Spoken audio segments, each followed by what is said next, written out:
கிறிஸ்துவுக்குள் அருமையான பிள்ளைகளை, அப்போஸ்தலனாகிய பவுல் தீத்துக்கு எழுதின நிருபம் 3ஆம் அதிகாரம் 7வது வசனத்திலே நாம் பார்க்கின்றோம். அவர் நமது இரட்சகராகிய இயேசு கிறிஸ்து மூலமாய் அந்த பரிசுத்த ஆவியை நம்மேல் சம்பூரணமாய் பொழிந்தருளினார். நமது இரட்சகராகிய இயேசு கிறிஸ்து மூலம் பரிசுத்த ஆவி என்று சாட்சியிடப்பட்டிருக்கிறது. இயேசு கிறிஸ்து மூலமாக பரிசுத்த ஆவி கட்டளையிடப்பட்டிருக்கிறது என்று அப்போஸ்தலனாகிய பவுல் இங்கே ஒரு சாட்சியை கொடுக்கிறார். இயேசு கிறிஸ்து மூலமாக அருளப்பட்டிருக்கிற இந்த பரிசுத்த ஆவியானது இங்கே பூரணமாய் பொழிந்தருளியிருக்கிறார் என்று சாட்சி கொடுக்கிறார். இங்கே கொடுக்கப்பட்டிருக்கிற இந்த பரிசுத்த ஆவியானது இயேசு கிறிஸ்து மூலம் கொடுக்கப்பட்ட பரிசுத்த ஆவி என்று சாட்சியிடப்பட்டிருக்கிறது.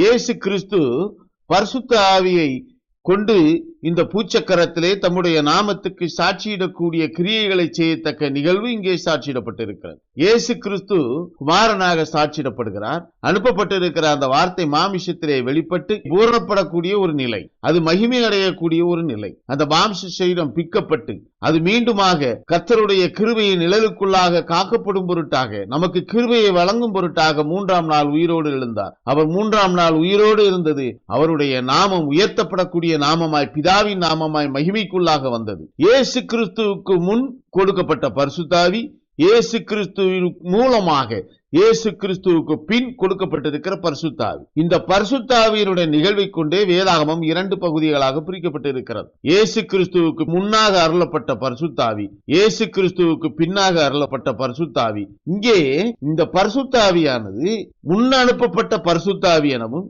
இயேசு கிறிஸ்து மூலமாக பின் அனுப்பப்பட்ட பரிசுத்த ஆவி எனவும் சாட்சியிடப்பட்டிருக்கிறது. இந்த 2 பரிசுத்த ஆவியினுடைய நிகழ்வும் பழைய ஏற்பாடு என்றும் புதிய ஏற்பாடு என்றும் வேதம் சாட்சி கொடுக்கக்கூடிய நிலையை நாம் பார்க்கிறோம். கிறிஸ்துவுக்குள் அருமையானவர்களே, இயேசு கிறிஸ்து மூலமாக இந்த பரிசுத்த ஆவி நமக்கு கொடுக்கப்பட்டிருக்கிறார். இயேசு கிறிஸ்து என்ற மாமிச சரீரம் ஜனிப்பிக்கப்படாவிட்டால், இயேசு கிறிஸ்துவாகிய வார்த்தை மாமிசத்திலே வெளிப்பட்டு தன்னுடைய மகிமையை வெளிப்படுத்தாதிருந்தால், பரிசுத்த ஆவி இந்த நாமத்துக்கு கட்டளையிடப்பட்டு நமக்கு கிருபையை கொண்டு வந்து சேர்த்திருக்காது. இயேசு கிறிஸ்துவுக்கு முன்னரும் பரிசுத்த ஆவி இந்த பூச்சக்கரத்திலே அசைவாடுகிறவராக இருந்தார்.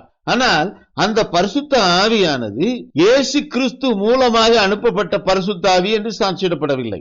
இயேசு கிறிஸ்து மூலமாக அனுப்பப்பட்ட பரிசுத்த ஆவி இயேசு கிறிஸ்து மகிமை அடைந்த பின்னர் இந்த பூச்சக்கரத்திலே அனுப்பப்பட்ட ஆவி என்று சாட்சியிடப்பட்டிருக்கிறது. கர்த்தர் 6 நாட்கள் வரையிலும் கிரியைகளை செய்து 7ஆம் நாள் ஓய்ந்திருந்தார். அவர் ஓய்ந்திருந்த அந்த நாளை பரிசுத்தமாக்கினார் என்று வேதம் சாட்சி கொடுக்கிறது. ஆதியாகமம் 2ஆம் அதிகாரம் 3வது வசனம். தேவன் தாம் சிருஷ்டித்து உண்டு பண்ணின தம்முடைய கிரியைகளை எல்லாம் முடித்த பின்பு அதிலே ஓய்ந்திருந்தபடியால் தேவன் 7ஆம் நாளை ஆசீர்வதித்து அதை பரிசுத்தமாக்கினார். இங்கே பரிசுத்தமாக்கப்பட்ட அந்த 7ஆம் நாள் எதிர்மறையான கிரியை ஏதும் நிகழாதிருக்கக்கூடிய ஒரு காலம் என்று வேதம் சாட்சி கொடுக்கிறது.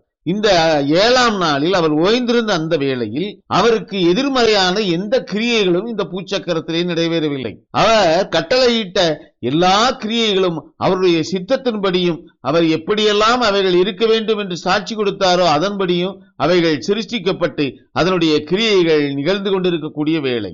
அந்த வேளை 7ஆம் நாள் என்று சாட்சியிடப்பட்டிருக்கிறது. 7ஆம் நாளிலே கர்த்தர் கட்டளையிட்டிருக்கிற பிரமாணங்களுக்கு, கர்த்தர் கட்டளையிட்டிருக்கிற கிரியைகளுக்கு எதிர்மறையான கிரியைகள் எதுவும் நிகழவில்லை. எனவே அந்த நாள் பரிசுத்த நாள் என்று சாட்சியிடப்பட்டிருக்கிறது. அந்த நாள் அவர் ஓய்ந்திருந்த நாள் என்று சாட்சியிடப்பட்டிருக்கிறது. அவர் எதை கட்டளையிட்டாரோ அதற்கு மாறான கிரியைகள் அங்கே நிகழவில்லை. அப்பொழுது பூரணமான தேவத்துவ கிரியையின் காலம் என்று வேதம் சாட்சி கொடுக்கிறது. இந்த 7ஆம் நாள் என்பது பூரணமான தேவத்துவ கிரியைகளின் காலம்.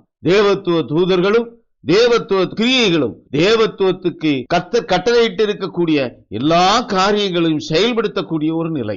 எனவே அந்த நாளை பரிசுத்த நாள் என்று சாட்சி கொடுக்கிறார். அந்த நாளை அவர் பரிசுத்தமாக்கினார். ஏனென்றால் அந்த பரிசுத்தம் என்பது எதிர்மறையான எந்த கிரியைகளும் நிகழாதிருக்கக்கூடிய காரியங்களுக்கு சாட்சி என்று வேதம் சாட்சி கொடுக்கிறது. கிறிஸ்துவுக்குள் அருமையானவர்களே, அவர் 7ஆம் நாள் ஓய்ந்திருந்த போது அவர் எவையெல்லாம் செய்து எப்படியான கிரியைகள் நடக்க வேண்டும் என்று கட்டளையிட்டாரோ அதன்படியான கிரியைகள் நடந்தது. அங்கே அதற்கு எதிர்மறையான எந்த கிரியைகளும் நடக்கவில்லை. தேவ தூதர்களும் அவருடைய சித்தத்துக்கு ஏற்ற கிரியைகளை செய்தவர்களாக காணப்பட்டார்கள். எனவே அந்த நாள் பரிசுத்தமாக்கப்பட்ட நாளாக்கப்பட்டது. கிறிஸ்துவுக்குள் அருமையானவர்களே, அங்கே கர்த்தத்துவ கிரியை என்ற கிரியை இல்லை. கர்த்தத்துவ கிரியைக்கு எதிராக கிரியையை செய்பவன பிசாசு என்று வேதம் சாட்சி கொடுக்கிறது. அத்தகைய கிரியைகள் இல்லாதிருக்கக்கூடிய வேளை, எதிர்மறையான எந்த கிரியையும் இல்லாதிருக்கக்கூடிய அந்த நாள் பரிசுத்தமாக்கப்பட்ட நாளாக வேதம் சாட்சி கொடுக்கிறது. இந்த பரிசுத்தம் என்பது எதிர்மறையான எந்த கிரியைகளையும் அங்கீகரிக்காத கிரியையாக சாட்சியிடப்படுகிறது. இந்த பரிசுத்தம் என்பது கர்த்தர்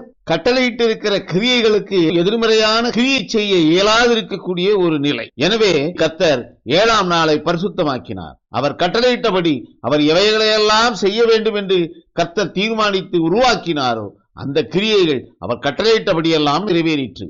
அதற்கு எதிர்மறையாக எந்த கிரியைகளும் நிறைவேறவில்லை. வேதம் சாட்சி கொடுக்கிறது. யாத்திராகமம் 12ஆம் அதிகாரம் 16வது வசனத்தின்படி, முதலாம் நாளில் பரிசுத்த சபை கூடுதலும் 7ஆம் நாளிலும் பரிசுத்த சபை கூடுதலும் இருக்க வேண்டும். அவைகளில் ஒரு வேளையும் செய்யப்படலாகாது.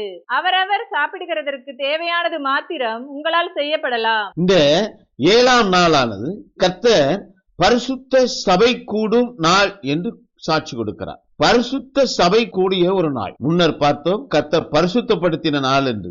இங்கே பரிசுத்தப்படுத்தக்கூடிய பரிசுத்தப்படக்கூடிய அந்த சபை கூடக்கூடிய ஒரு நாள். அந்த நாளை ஓய்வு நாள் என்று வேதம் சாட்சி கொடுக்கிறது. அந்த நாள் யாதொரு வேலையும் செய்யாதிருக்கும்படியாக பணிக்கப்படுகிறது. லேவியராகமம் 23ஆம் அதிகாரம் 8வது வசனத்திலே நாம் பார்க்கிறோம், 7 நாளும் கர்த்தருக்கு தகன பலியிட வேண்டும். 7ஆம் நாள் பரிசுத்தமான சபை கூடுதல், அதில் சாதாரணமான யாதொரு வேலையும் செய்யலாகாது என்று சொல் என்றார். கர்த்தர் பரிசுத்தமாக்கப்பட்ட தன்னுடைய ஜனமாகிய அந்த சபை கூடக்கூடிய நாளை பரிசுத்த ஓய்வு நாள் என்று சாட்சி கொடுக்கிறார். அதை பரிசுத்த நாள் என்று சாட்சி கொடுக்கிறார். முதல் சபை உருவாக்கப்பட்ட காலம் அது இஸ்ரவேலர்களை கொண்டிருக்கக்கூடிய சபையாக அது சாட்சியிடப்படுகிறது. யாத்திராகமம் 16ஆம் அதிகாரம் 1வது வசனத்திலே நாம் பார்க்கிறோம், இஸ்ரவேல் புத்திரராகிய சபையார் எல்லாரும் ஏலிமை விட்டு பிரயாணம் பண்ணி எகிப்து தேசத்திலிருந்து புறப்பட்ட 2ஆம் மாதம் 15ஆம் தேதியிலே ஏலிமுக்கும் சீனாய்க்கும் நடுவே இருக்கிற சீன் வனாந்தரத்தில் சேர்ந்தார்கள். கர்த்தர் சபை என்ற ஒரு குழுவை உருவாக்கக்கூடிய அந்த காலம் இஸ்ரவேலர்கள் மாத்திரம் அந்த சபைக்குள்ளாக இருந்தார்கள். இஸ்ரவேலர்கள் கூடியிருக்கக்கூடிய அந்த சபை ஓய்வு நாளை ஆசரிக்கும்படியாக கட்டளையிடப்படுகிறது. ஏனென்றால் கர்த்தர் அதை பரிசுத்தமாக்கின நாள் என்று வேதம் சாட்சி கொடுக்கிறது. அந்த பரிசுத்தமாக்கப்பட்ட அந்த நாளுக்குள்ளாக பரிசுத்தமாக்கப்படுவதற்காக தெரிந்தெடுக்கப்பட்ட அந்த ஜனம் ஒன்று கூடி கர்த்தரை ஆராதிக்க வேண்டும். அப்படி ஆராதிக்கக்கூடிய அந்த கிரியைகளுக்காக கர்த்தர் சபை என்று சாட்சியிடக்கூடிய அந்த குழுவை வேதம் இஸ்ரவேலர் என்று சாட்சியிடக்கூடிய நிலையை நாம் பார்க்கிறோம். கிறிஸ்துவுக்குள்ள அருமையானவர்களே, இந்த இஸ்ரவேலர் சபைக்குள்ளாகவே பாவ மன்னிப்பு என்றும் பாவ நிவிர்த்தி என்றும் சாட்சியிடப்பட்டிருக்கிறது. இந்த பாவம் என்ற சொல்லானது இஸ்ரவேல் சபைகளுக்குள்ளாகவே நிகழக்கூடிய எதிர்வரவான எந்த கிரியைகளும் பாவம் என்று சாட்சியிடப்பட்டிருக்கிறது. கர்த்தர் எவைகளையெல்லாம் பாவம் என்று சாட்சி கொடுத்தாரோ, பிரமாணம் எவைகளெல்லாம் பாவம் என்று சாட்சி கொடுத்ததோ அந்த பாவத்தை நிவிர்த்தி செய்வதற்கும் அந்த பாவத்திலிருந்து மன்னிப்பை பெறுவதற்கும் இஸ்ரவேலர்கள் என்ற ஒரு சபை அங்கே தேர்ந்தெடுக்கப்பட்டது. இந்த இஸ்ரவேல் என்ற சபைக்குள்ளாகவே பாவம் இன்னதென்றும் பரிசுத்தம் என்னதென்றும் வேறு பிரிக்கக்கூடிய ஒரு நிலை. கிறிஸ்துவுக்குள்ள அருமையானவர்களே, இந்த சபைக்கு அப்பாற்பட்டு பாவம் என்ற ஒரு நிலை சாட்சியிடப்படாத ஒரு கிரியைக்குரிய காரியம். இது கர்த்தர் தேவத்துவத்துக்குள்ளாக சிருஷ்டித்த சிருஷ்டிப்புகளிலிருந்து வேறுபட்ட ஒரு நிலை. தேவத்துவ ஆளுமைக்குள்ளாக எதிர்வினையான கிரியை இல்லை. ஆனால் கர்த்தத்துவ ஆளுமைக்குள்ளாக வரும் பொழுது பாவம் இன்னதென்றும் பரிசுத்தம் இன்னதென்றும் வேறு பிரிக்கக்கூடிய ஒரு நிலை. பாவத்தை தூண்டக்கூடிய ஆவி பிசாசு என்றும் பரிசுத்தத்தை தூண்டக்கூடிய ஆவி பரிசுத்த ஆவி என்றும் சாட்சியிடப்பட்டிருக்கிறது. இந்த பரிசுத்த ஆவியானது இஸ்ரவேல் சபைகளுக்குள்ளாக சாட்சியிடக்கூடிய ஆவியாக அன்றைக்கு நியாயப்பிரமாண காலத்திலே சாட்சியிடப்பட்டிருக்கிறது. கிறிஸ்துவுக்குள் அருமையானவர்களே, பாவம் மன்னிக்கப்படும் பொழுது அங்கே பரிசுத்தம் வெளிப்படுகிறது. இஸ்ரவேல் சபைக்குள்ளாகவே இங்கே பாவம் இன்னதென்று தீர்மானிக்கப்படுகிறது. இஸ்ரவேலே கேள், தேவனாய கர்த்தர் ஒருவரே என்று வேதம் சாட்சி கொடுக்கிறது. நியாயப்பிரமாணம் சாட்சி கொடுக்கிறது. நியாயப்பிரமாணம் இஸ்ரவேலர்களுக்காக தேவனாகிய கர்த்தர் தன்னுடைய நாமத்தை யெகோவா என்று வெளிப்படுத்தி கொடுக்கப்பட்ட பிரமாணமாக சாட்சியிடப்பட்டிருக்கிறது. இங்கே இஸ்ரவேல் சபைக்குள்ளாகவே பாவம் என்னதென்றும் பரிசுத்தம் என்னதென்றும் வேறு பிரிக்கக்கூடிய ஒரு நிலை. பரிசுத்தத்தை வேறு பிரிக்கிறது பரிசுத்த ஆவி, பாவத்தை தீர்மானிக்கிறது பரிசுத்த ஆவி. பரிசுத்த ஆவி அது பரிசுத்தத்துக்குரிய சாட்சியாக வேதம் சாட்சி கொடுக்கிறது. கிறிஸ்துவுக்குள் அருமையானவர்களே, அங்கே இயேசு கிறிஸ்து மூலமாக கொடுக்கப்பட்ட பரிசுத்த ஆவிக்கு முன்பாக யெகோவா என்ற நாமத்திலே பரிசுத்த ஆவி சாட்சியிடப்பட்டது. சங்கீதம் 51:11 நாம் பார்க்கிறோம், உமது சமூகத்தை விட்டு என்னை தள்ளாமலும் உமது பரிசுத்த ஆவியை என்னிடத்திலிருந்து எடுத்துக்கொள்ளாமலும் இரும். தாவீது உம்முடைய பரிசுத்த ஆவியை என்னிடத்திலிருந்து எடுத்துக்கொள்ளாதேயும் என்று இறைஞ்சுகிறதை நாம் பார்க்கிறோம். இங்கே உண்டான பரிசுத்த ஆவியானது இஸ்ரவேல் சபைக்குள்ளாக தாவீதுக்கு அருளப்பட்ட, தாவீது வேறு பிரிக்கப்பட்டு அவனுக்குள்ளாக அருளப்பட்ட அந்த பரிசுத்தத்துக்குரிய ஆவி என்று சாட்சியிடப்பட்டிருக்கிறது. வேதம் சாட்சி கொடுக்கிறது. மீட்கப்படும் நாளுக்கு என்று கொடுக்கப்படுகிற ஆவி இந்த பரிசுத்த ஆவி என்ற முத்திரை. இந்த பரிசுத்த ஆவி நாம் பரலோக சுதந்திரத்தை பெற்றுக்கொள்ளக்கூடிய கிருபையை பெற்றிருக்கிறோம் என்பதற்கு அடையாளமாக கொடுக்கப்படக்கூடிய அத்தாட்சி என்று வேதம் சாட்சி கொடுக்கிறது. தாவீது பரிசுத்தமாக்கப்பட அங்கே ஒரு கிரியைக்குரிய காலம். கர்த்தருடைய பரிசுத்தமுள்ள நாமம், பிதாவின் நாமம், அங்கே யெகோவாவின் நாமமாக அந்த பாவத்தினின்று அவனை ரட்சிக்கக்கூடிய ஒரு நிலை, அந்த பாவத்திலிருந்து கழுவக்கூடிய ஒரு நிலை, அது பாவ நிவிர்த்தி என்று வேதம் சாட்சி கொடுக்கிறது. கிறிஸ்துவுக்குள்ள அருமையானவர்களே, பிரமாணத்துக்கே நாமம் சாட்சியிடப்பட்டிருக்கிறது. நாமம் பாவ மன்னிப்பை கொடுக்கக்கூடிய அதிகாரத்தை பெற்றது. பாவம் மன்னிக்கப்பட்ட பின்னரே இந்த பரிசுத்த ஆவி சாட்சியிடப்படுகிறது. பாவம் மன்னிக்கப்படாதிருக்கக்கூடிய வேளை பரிசுத்தத்தை இழந்திருக்கக்கூடிய ஒரு நிலை, பாவத்தை மன்னிக்கக்கூடிய ஒரு வேளை, பரிசுத்த ஆவியை பெற்றுக்கொள்ளக்கூடிய கிருபையை பெற்றிருக்கக்கூடிய வேளை, கிறிஸ்துவுக்கு முன்னாக கொடுக்கப்பட்ட பரிசுத்த ஆவி வேதம் சாட்சி கொடுக்கிறது. அது நாமத்துக்கு சாட்சியிடக்கூடிய, பரிசுத்தத்துக்கு சாட்சியிடக்கூடிய நாமமாக அந்த ஆவி சாட்சியிடக்கூடிய ஒரு நிலை. இயேசு கிறிஸ்துவுக்கு முன்னர் கொடுக்கப்பட்ட பரிசுத்த ஆவியானது பாவத்தை மன்னிக்கக்கூடிய அதிகாரத்தை பெற்ற நாமத்துக்கு சாட்சியிடக்கூடிய சாட்சியாக அமைந்தது. இயேசு கிறிஸ்துவுக்கு பின்னர் அருளப்பட்ட பரிசுத்த ஆவியானது இயேசு கிறிஸ்து மூலம் அருளப்பட்ட பரிசுத்த ஆவி ஆகும். இயேசு கிறிஸ்து மகிமை அடைந்த பின் பரிசுத்த ஆவி அவருடைய நாமத்திலே அனுப்பப்பட்டது. இயேசு கிறிஸ்து மூலம் அனுப்பப்பட்ட பரிசுத்த ஆவி இயேசு கிறிஸ்து என்ற நாமம் தரிப்பிக்கப்பட்ட ஆவியாக இந்த பூச்சக்கரத்திலே சாட்சியிடப்பட்டு வருகிறது. இயேசு கிறிஸ்து என்ற மாம்ச சரீரம் மகிமைக்குள்ளாக பிரவேசித்த பின், அது மகிமைப்பட்ட பின் பிதாவின் நாமம் இயேசு கிறிஸ்து என்ற நாமமாக உயர்த்தப்பட்டது. மாமிஷம் மரித்து ஆவியில் உயிர்த்து வார்த்தைக்கு மகிமை சேர்த்து நாமமாய் அது உயர்ந்தது என்று வேதம் கொடுக்கிற சாட்சியை நாம் பார்க்கிறோம். கிறிஸ்துவுக்குள்ள அருமையானவர்களே, அவளிடத்தில் உற்பத்தியாகி இருக்கிறது, பரிசுத்த ஆவியினால் உண்டானது என்று தூதன் கொடுக்கக்கூடிய சாட்சி மத்தேயு எழுதின சுவிசேஷம் 1:20 நாம் பார்க்கிறோம். அவன் இப்படி சிந்தித்துக் கொண்டிருக்கையில் கர்த்தருடைய தூதன் சொப்பனத்தில் அவனுக்கு காணப்பட்டு, தாவீதின் குமாரனாகிய யோசேப்பே, உன் மனைவியாகிய மரியாளை சேர்த்துக் கொள்ள ஐயப்படாதே, அவளிடத்தில் உற்பத்தியாயிருக்கிறது பரிசுத்த ஆவியினால் உண்டானது. மேலும் லூக்கா எழுதின சுவிசேஷம் 3:22 பரிசுத்த ஆவியானவர் ரூபம் கொண்டு புறாவை போல அவர் மீது வந்து இறங்கினதாக வேதம் சாட்சி கொடுக்கிறது. பரிசுத்த ஆவியானவர் ரூபம் கொண்டு புறாவை போல் அவர் மேல் இறங்கினார். வானத்திலிருந்து ஒரு சத்தமும் உண்டாகி, நீர் என்னுடைய நேசகுமாரன், உம்மில் பிரியமாயிருக்கிறேன் என்று உரைத்தது. இந்த பரிசுத்த ஆவி பாவத்தை மன்னிக்கக்கூடிய அதிகாரத்தை பெற்ற ஆவியாக இங்கே குமாரனிடத்திலே வெளிப்பட்டது, குமாரனாய் வெளிப்பட்டது.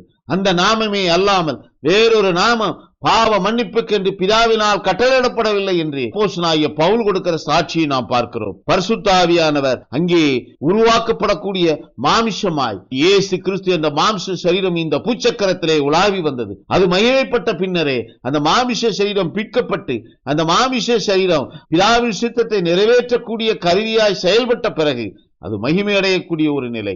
அந்த மகிமையடையக்கூடிய ஒரு நிலை, அந்த நாமம் உயர்த்தப்படக்கூடிய ஒரு நிலை, அந்த நாமத்தின் மூலமாக கொடுக்கப்படக்கூடிய பரிசுத்த ஆவி இந்த பூச்சக்கரம் முழுவதும் இப்பொழுது உலாவிக் கொண்டிருக்கக்கூடிய ஒரு நிலை. பிதா குமாரன் பரிசுத்த ஆவி நாமத்தினாலே நீங்கள் ஞானஸ்நானம் பெற்றுக்கொள்ளுங்கள் என்று கொடுக்கக்கூடிய சாட்சியினை மத்தேயு சுவிசேஷம் 28:19 நாம் பார்க்கிறோம். ஆகையால் நீங்கள் புறப்பட்டு போய் சகல ஜாதிகளையும் சீஷராக்கி பிதா குமாரன் பரிசுத்த ஆவியின் நாமத்திலே அவர்களுக்கு ஞானஸ்நானம் கொடுத்து. மேலும் யோவான் எழுதின சுவிசேஷம் 14:26 கர்த்தர் என் நாமத்தினாலே பிதா அனுப்ப போகிற பரிசுத்த ஆவி என்று சாட்சியை நாம் பார்க்கிறோம். என் நாமத்தினாலே பிதா அனுப்ப போகிற பரிசுத்த ஆவியாகிய தேற்றரவாளனே எல்லாவற்றையும் உங்களுக்கு போதித்து நான் உங்களுக்கு சொன்ன எல்லாவற்றையும் உங்களுக்கு நினைப்பூட்டுவார். இங்கே இயேசு கிறிஸ்து கொடுக்கக்கூடிய சாட்சியானது என் நாமத்தினாலே பிதா அனுப்ப போகிற பரிசுத்தாவி என்று சாட்சி கொடுக்கிறார். அந்த நாமமே அல்லாமல் வேறொரு நாமம் பரிசுத்தாவிக்கு கட்டளையிடப்படவில்லை. இன்று கர்த்தராகிய இயேசு கிறிஸ்து என்ற நாமமே பரிசுத்தாவியை கொண்டு வந்து சேர்க்கக்கூடிய நாமமாக சாட்சியிடப்பட்டிருக்கிறது. பிதாவுக்கு அருளப்பட்டிருக்கிற கர்த்தராகிய இயேசு கிறிஸ்து என்ற நாமம் உயர்த்தப்படக்கூடிய ஒரு நிலை. இந்த இயேசு கிறிஸ்து மூலமாக இங்கே ஒரு சபை உருவாக்கப்படுகிறது. அவருடைய நாமத்தின் மேல் விசுவாசம் வைத்தவர்கள் அந்த சபைக்குள்ளாக வருகிறார்கள். அது இயேசு கிறிஸ்துவின் சரீரமான சபை என்று சாட்சியிடப்பட்டிருக்கிறது. இஸ்ரவேலருக்குள்ளாக பாவ மன்னிப்பென்றும் பரிசுத்தம் என்றும் சாட்சியிடப்பட்ட நிலையை போல கிறிஸ்துவர்களுக்குள்ளாகவும் பரிசுத்தம் என்ற நிலையும் பாவம் என்ற நிலையும் சாட்சியிடக்கூடிய சபையாக இயேசு கிறிஸ்துவின் சரீரமாகிய விசுவாசிகளை கொண்டிருக்கக்கூடிய இந்த சபை சாட்சியிடப்பட்டிருக்கிறது. அப்போஸ்தலர் நடவடிக்கைகள் 2ஆம் அதிகாரம் 47வது வசனத்தை நாம் பார்க்கிறோம். தேவனை துதித்து ஜனங்கள் எல்லாரிடத்திலும் தயவு பெற்றிருந்தார்கள். ரட்சிக்கப்படுகிறவர்களை கர்த்தர் அனுதினமும் சபையிலே சேர்த்து கொண்டு வந்தார். இங்கே கர்த்தர் அனுதினமும் சபையிலே சேர்த்து கொண்டு வந்தார் என்று சாட்சியிடப்பட்டிருக்கிறது. இந்த சபையானது அவருடைய நாமத்தின் மேல் விசுவாசம் கொண்டவர்களை இணைக்கக்கூடிய அந்த குழுவாக சாட்சியிடப்பட்டிருக்கிறது. இயேசு கிறிஸ்துவின் சரீரத்தோடு இணைக்கப்பட்டவர்கள் கிறிஸ்தவர்களாக சாட்சியிடப்படுகிறார்கள். இந்த கிறிஸ்தவர்களாக சாட்சியிடப்படுகிறவர்களுக்கு உள்ளாக பாவ மன்னிப்பென்றும் பரிசுத்தம் என்றும் சாட்சியிடப்படக்கூடிய ஒரு நிலை. பாவ நிவாரணமாக அங்கே அவருடைய ரத்தம் சிந்தப்பட்டது. அந்த ரத்தம் நமக்குள்ளாக ஜீவனை கொடுத்திருக்கிறது. அந்த ஜீவன் அவருடைய ரத்தத்திலிருந்து உண்டானது என்று வேதம் சாட்சி கொடுக்கிறது. அப்போஸ்தலர் நடவடிக்கைகள் 20ஆம் அதிகாரம் 28வது வசனத்திலே நாம் பார்க்கிறோம். ஆகையால் உங்களை குறித்தும் தேவன் தம்முடைய சுய இரத்தத்தினாலே சம்பாதித்துக் கொண்ட தமது சபையை மேய்ப்பதற்கு பரிசுத்தாவி உங்களை கண்காணிகளாக வைத்த மந்தை முழுவதையும் குறித்தும் எச்சரிக்கையாயிருங்கள். தமது சுய இரத்தத்தினால் சம்பாதித்த சபை இஸ்ரவேல் முற்பிதாக்கள் என்று சாட்சியிடக்கூடிய ஆபிரகாம், ஈசாக்கு, யாக்கோபு என்பவர்கள் மூலமாக தெரிந்து கொள்ளப்பட்ட சபையாக சாட்சியிடப்பட்டது. அவர்களுடைய சந்ததி அந்த சபையாக சாட்சியிடப்பட்டது. ஆனால் இங்கே அவர் தம்முடைய இரத்தத்தினால் சம்பாதித்த சபை என்று சாட்சியிடப்பட்டிருக்கிறது. அந்த இரத்தம் பூசப்பட்டவர்கள் கிறிஸ்துவுக்குள்ளாக அவருடைய ஜீவனை பெற்றவர்களாக ஆத்மா என்ற உள்ளான சரீரம் கொண்ட ஜனங்களாக அந்த சபைக்குள்ளாக ஐக்கியப்படுத்தப்படுகிறார்கள். அவர் தம்முடைய ஜீவனை கொடுத்து இந்த சபையை பிதாவினுடைய சித்தத்தை நிறைவேற்றக்கூடிய நிலையிலே அவைகளை செய்து முடித்தார். சபைகளிலே சாட்சியாக அறிவிக்கும்படி அவர் தம்முடைய தூதனை அனுப்பி வருகிறார். அவர் தம்முடைய சுய இரத்தத்தினால் சம்பாதித்த இந்த சபைக்குள்ளாக ஜீவனை கொண்டிருக்கக்கூடிய ஜனங்களுக்குள்ளாக கிறிஸ்தவர்கள் என்று சாட்சியிடப்படக்கூடிய தனக்குள்ளாக உள்ளான மனிதனை கொண்டிருக்கக்கூடிய அந்த சபைக்குள்ளாக கர்த்தர் தம்முடைய சாட்சியை, தம்முடைய பிரமாணத்தை, தம்முடைய தீர்மானத்தை அறிவிக்கும்படியாக அவர் ஒவ்வொரு காலத்திலும் தம்முடைய தூதனை அனுப்பி வந்துள்ளார். வெளிப்படுத்தின விசேஷம் 22ஆம் அதிகாரம் 16வது வசனத்திலே இந்த சாட்சியை நாம் பார்க்கிறோம். சபைகளில் இவைகளை உங்களுக்கு சாட்சியாக அறிவிக்கும்படிக்கு இயேசுவாகிய நான் என் தூதனை அனுப்பினேன். நான் தாவீதின் வேரும் சந்ததியும் பிரகாசம் உள்ள விடிவெள்ளி நட்சத்திரமுமாய் இருக்கிறேன் என்றார். தூதன் அவருடைய வார்த்தைக்கு சாட்சி, தூதன் அவருடைய பிரமாணத்துக்கு சாட்சி, தூதன் அவருடைய நாமத்துக்கு சாட்சி. அவருடைய வலது கரத்தில் இருந்து புறப்படுகிற 7 நட்சத்திரங்களும் தூதர்களாக சாட்சியிடப்படுகிறார்கள். அவர்கள் வந்து கொடுக்கக்கூடிய சாட்சி பரிசுத்தாவியை பெற்றுக்கொள்ளக்கூடிய கிருபையை கொடுக்கக்கூடிய சாட்சியாக அமைந்தது. அங்கே அந்த பிரமாணம், அந்த தூதனுடைய சாட்சி பாவத்தை மன்னிக்கக்கூடிய அதிகாரத்தை பெற்ற வார்த்தையாக சாட்சியிடப்பட்டது. அந்த வார்த்தையை விசுவாசித்தவர்கள் பாவ மன்னிப்பு பெற்றவர்களாக, பாவம் நீங்கி சுத்திகரிக்கப்பட்டவர்களாக சாட்சியிடப்பட்டார்கள். அந்த சாட்சியை தன்னகத்தை பெற்றுக்கொண்டவர்கள், சுத்திகரிக்கப்பட்டவர்கள், தங்களுக்குள்ளாக சாட்சியின் ஆவியாகிய பரிசுத்தாவியை பெற்றவர்களாக காணப்பட்டார்கள். அந்த பரிசுத்தாவி இயேசு கிறிஸ்துவுக்கு பின் அருளப்பட்ட பரிசுத்தாவியாக சாட்சியிடப்பட்டிருக்கிறது.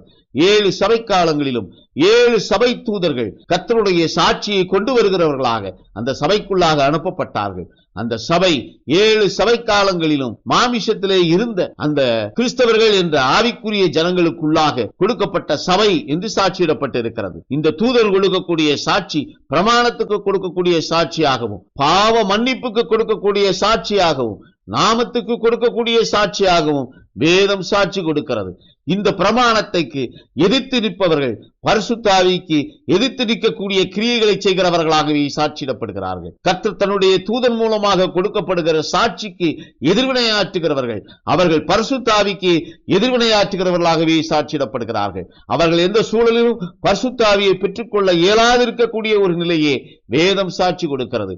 ஏனென்றால் தூதர்கள் மூலமாக கொடுக்கக்கூடிய அந்த சாட்சியானது பாவ மன்னிப்பை கொடுக்கக்கூடிய சாட்சியாக அமைகிறது. அந்த சாட்சியை அங்கீகரிக்கிறவர்கள் பாவ மன்னிப்பை பெற்றவர்களாக பரிசுத்த ஆவியை தங்களுக்குள்ளாக பெற்றுக்கொள்ளக்கூடிய ஒரு நிலை.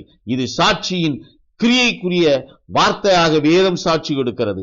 இந்த பாவ மன்னிப்பை கொடுக்கக்கூடிய இந்த சாட்சியை கொண்டு வரக்கூடிய அந்த சாட்சிக்கு எதிர்வினையாற்றுகிறவர்கள் பரிசுத்த ஆவிக்கு எதிர்த்து நிற்கிறவர்களாக வேதம் சாட்சி கொடுக்கிறது. அப்போஸ்தலர் நடவடிக்கைகள் 7ஆம் அதிகாரம் 51வது வசனத்திலே நாம் பார்க்கிறோம், வணங்கா கழுத்துள்ளவர்களே, இருதயத்திலும் செவிகளிலும் விருத்த சேதனம் பெறாதவர்களே, உங்கள் பிதாக்களைப் போல நீங்களும் பரிசுத்த ஆவிக்கு எப்பொழுதும் எதிர்த்து நிற்கிறீர்கள். இங்கே நிறைவேறிய பிரமாணமான நியாய பிரமாணத்தை பற்றி கொண்டிருப்பவர்கள் பரிசுத்த ஆவிக்கு எதிர்த்து நிற்கிறவர்களாக சாட்சி கொடுக்கப்படுகிறார். நியாய பிரமாணம் இயேசு கிறிஸ்துவின் சரீரமாகிய சபை கட்டப்படுவதற்கு முன்பாக பரிசுத்த ஆவி பெற்றுக்கொள்ளும் பொருட்டாக கொடுக்கப்பட்ட பிரமாணமாக சாட்சியிடப்பட்டது. ஆனால் அந்த பிரமாணம் நிறைவேறின பிறகு, நியாய பிரமாணம் நிறைவேறின பிறகு புதிய பிரமாணம் இயேசு கிறிஸ்துவின் மூலமாக உருவாயிற்று. இயேசு கிறிஸ்துவின் சரீரமாகிய சபைக்குள்ளாக அவர் பிரமாணங்களை கொண்டு வரும் பொருட்டாக 7 சபைக்காலங்களிலும் 7 தூதர்களை அனுப்பினார். அவர்கள் கொண்டு வந்த அந்த பிரமாணமே சாட்சியின் பிரமாணமாக, பாவத்தை மன்னிக்கக்கூடிய பிரமாணமாக சாட்சியிடப்பட்டது. அந்த பாவத்தை மன்னிக்கப்படக்கூடிய அந்த பிரமாணத்தை ஏற்றுக்கொண்டவர்கள், அங்கீகரித்தவர்கள், அதன்படி செய்தவர்கள் பரிசுத்த ஆவியை பெற்றுக்கொண்டவர்களாக காணப்பட்டார்கள். அந்த பரிசுத்த ஆவியை பெற்றுக்கொள்ளக்கூடிய அந்த பிரமாணத்துக்கு எதிர்வினையாற்றினவர்கள் பரிசுத்த ஆவிக்கு எதிர்த்து நின்றவர்களாக சாட்சியிடப்படுகிறார்கள். ஆனால் சபை காலங்களிலும் நிறைவேறின பிரமாணங்களை பற்றி கொண்டு வந்தவர்கள் பரிசுத்த ஆவிக்கு எதிர்த்து நிற்கக்கூடிய கிரியைகளை செய்தவர்களாகவே காணப்பட்டார்கள். மேலும் வேதம் சாட்சி கொடுக்கிறது, இந்த பரிசுத்த ஆவிக்கு எதிர்த்து நிற்கக்கூடிய கிரியையானது மனுஷ ஞானம் கொண்டிருக்கக்கூடிய போதனைக்குள்ளான ஜனம் என்று சாட்சியிடப்பட்டிருக்கிறது. 1 கொரிந்தியர் 2ஆம் அதிகாரம் 13வது வசனத்திலே நாம் பார்க்கிறோம், அவைகளை நாங்கள் மனுஷ ஞானம் போதிக்கிற வார்த்தைகளாலே பேசாமல் பரிசுத்த ஆவி போதிக்கிற வார்த்தைகளாலே பேசி ஆவிக்குரியவைகளை ஆவிக்குரியவைகளோட சம்பந்தப்படுத்தி காண்பிக்கிறோம். மனுஷ ஞானத்திலே போதிக்கக்கூடிய ஒரு போதனை, மற்றொன்று பரிசுத்த ஆவி கொடுக்கக்கூடிய போதனை. தூதர்கள் கர்த்தருடைய சமூகத்தில் இருந்து வலதுகரத்திலிருந்து அனுப்பப்பட்டவர்கள், அவர்கள் கொடுக்கக்கூடிய போதனை பரிசுத்த ஆவியை பெற்றுக்கொள்ளக்கூடிய போதனை. ஏனென்றால் பிதாவின் சித்தத்தின்படி செயல்படத்தக்கதான கிரியைகளை செய்ய போகிறபடியினால் அவர்களுக்கு சாட்சியின் ஆவியாக அவர்களோடு அனுப்பப்பட்ட ஆவி பரிசுத்த ஆவி என்று சாட்சியிடப்பட்டிருக்கிறது. எனவே அந்த சாட்சி கொடுக்கக்கூடிய போதனையானது பரிசுத்த ஆவி போதிக்கக்கூடிய போதனையாக சாட்சியிடப்பட்டது. அந்த பரிசுத்த ஆவி போதிக்கக்கூடிய போதனைக்கு மாறான கிரியைகள் மாமிஷ சிந்தையிலே மனுஷனுடைய ஞானத்தினால் போதிக்கக்கூடிய ஒரு போதனை. மனுஷனுடைய ஞானம் அங்கே பரிசுத்த ஆவிக்கு எதிர்த்து நிற்கக்கூடிய ஒரு கிரியை. இதே போலத்தொரு நிலை ஒவ்வொரு சபை காலங்களிலும் பரிசுத்த ஆவிக்கு எதிர்த்து நிற்கக்கூடிய கிரியையாகவே சாட்சியிடப்பட்டிருக்கிறது. யார் கர்த்தரால் அனுப்பப்பட்டார்களோ அந்த தூதனுக்கு எதிர்வினையாற்றுகிறவன், அந்த போதனைக்கு எதிர்வினையாற்றுகிறவன் பரிசுத்த ஆவிக்கு எதிர்த்து நிற்கிறவனாக சாட்சியிடப்படுகிறான். மோசேக்கு எதிராக நின்றவர்கள் அந்த கிரியைகளை செய்தவர்களுடைய ஒரு நிலை, பாதாளம் அவர்களை விழுங்கி போட்டது என்று வேதம் சாட்சி கொடுக்கிறது. ஒவ்வொரு சபை காலத்திலும் பரிசுத்த ஆவிக்கு எதிர்வினையான கிரியைகளை செய்யக்கூடிய அந்த சூழல் மனுஷ ஞானத்தின் மூலமாக உருவாக்கப்பட்ட நிலைக்குள்ளாகவும் சாட்சியிடப்பட்டிருக்கிறது. சத்துருவினுடைய நிலை அது மாமிஷ சிந்தையை உருவாக்கக்கூடிய ஒரு நிலை. பிசாசினுடைய சிந்தை அது மாமிஷ சிந்தைக்கு ஒத்து போகக்கூடிய ஒரு நிலை. இத்தகைய கிரியைகள் பரிசுத்த ஆவியை எதிர்த்து நிற்கக்கூடிய ஒரு கிரியைகளாகவே வேதம் சாட்சி கொடுக்கிறது.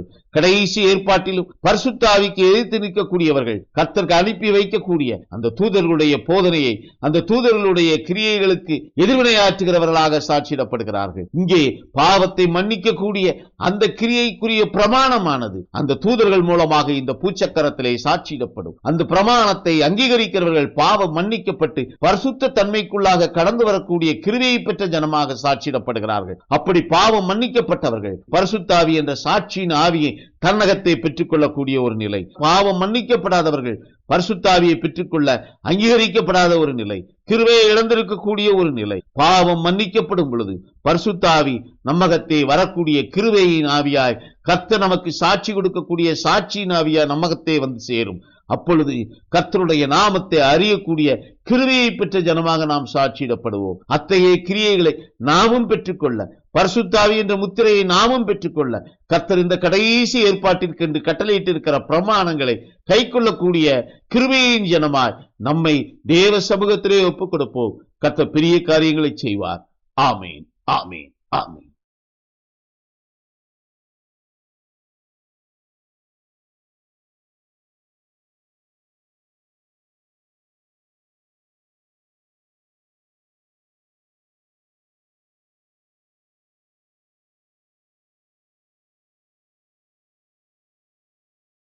கிறிஸ்துவுக்குள்ள அருமையானவர்களே, எது சத்தியம்? கிறிஸ்துவே சத்தியம், வார்த்தையே சத்தியம். அந்த வார்த்தை இந்த கடைசி ஏற்பாட்டிலே எப்படியாக சாட்சியிடப்பட்டிருக்கிறது, முத்திரிக்கப்பட்டிருக்கிற 7 ரகசியங்களும் வெளிப்படுத்திருக்கக்கூடிய நிலை. ஆதாம் முதல் மனிதனா இல்லையா? தர்க்கத்துக்குரிய காரியமாக அல்ல, அது சத்தியத்துக்குரிய காரியமாகவே காண்பிக்கப்படுகிறது. மத்தேயு எழுதின சுவிசேஷம் 19ஆம் அதிகாரம் 4வது வசனத்திலே கர்த்தர் கொடுக்கக்கூடிய சாட்சி இங்கே நாம் பார்க்கிறோம். அவர்களுக்கு அவர் பிரதியுத்தரமாக, ஆதியிலே மனுஷரை உண்டாக்கினவர் அவர்களை ஆணும் பெண்ணுமாக உண்டாக்கினார் என்பதையும், ஆதியிலே மனுஷனை உண்டாக்கினவர் அவர்களை ஆணும் பெண்ணுமாக உருவாக்கினார் என்று இங்கே சாட்சியிடப்பட்டிருக்கிறது. கர்த்தர் ஆணும் பெண்ணுமாக சிருஷ்டித்த நாளிலே மனுஷனை கர்த்தர் உண்டாக்கினார், அங்கே சிருஷ்டிக்கப்பட்டான் என்று சாட்சி கொடுக்கிறார். சற்றேனும் பொய்யுரையாத தேவன் இங்கே கொடுக்கக்கூடிய இந்த சாட்சியானது சிருஷ்டிப்பின் நாளிலே 2 பாலாரும் ஒருமித்து உருவாக்கப்பட்டார்கள். அவர்கள் வெவ்வேறாக உருவாக்கப்படவில்லை. ஆதாமுக்கு பின்னர் காலம் கழித்துதான் அங்கே ஏவாள் என்ற மாமிச சரீரம் ஆதாமோடு இணைக்கப்பட்டது. ஆனால் அதற்கு முன்பாக சிருஷ்டிப்பின் கிரியைகள் நடந்தது. அந்த சிருஷ்டிப்பின் கிரியைகளுக்குள்ளாக வரும் பொழுது அங்கே உருவாக்கப்பட்ட மனிதனானவன் ஆணாகவும் பெண்ணாகவும் 2 பாலாருமாக உருவாக்கப்பட்டார்கள். இதையே கர்த்தர் சாட்சி கொடுக்கிறார். மனுஷகுமாரன் சாட்சி கொடுத்திருக்கிறார். ஆதியாகமம் 1ஆம் அதிகாரம் 27வது வசனத்திலே கிரியைக்குரிய சாட்சியை அங்கே மோசேயின் ஆகமம் சாட்சி கொடுக்கிறது. தேவன் தம்முடைய சாயலாக மனுஷனை சிருஷ்டித்தார், அவனை தேவ சாயலாகவே சிருஷ்டித்தார், ஆணும் பெண்ணுமாக அவர்களை சிருஷ்டித்தார். மனுஷனை சிருஷ்டித்த நாளிலே அவர்களை ஆணும் பெண்ணுமாகவே சிருஷ்டித்த நிலை இங்கே சாட்சியிடப்பட்டிருக்கிறதை நாம் பார்க்கிறோம். சிருஷ்டிப்பின் நாளிலே அவர் ஆணும் பெண்ணுமாக சிருஷ்டித்தார். 6ஆம் நாளிலே இந்த இடைநிகழ்வு நிகழ்ந்தது.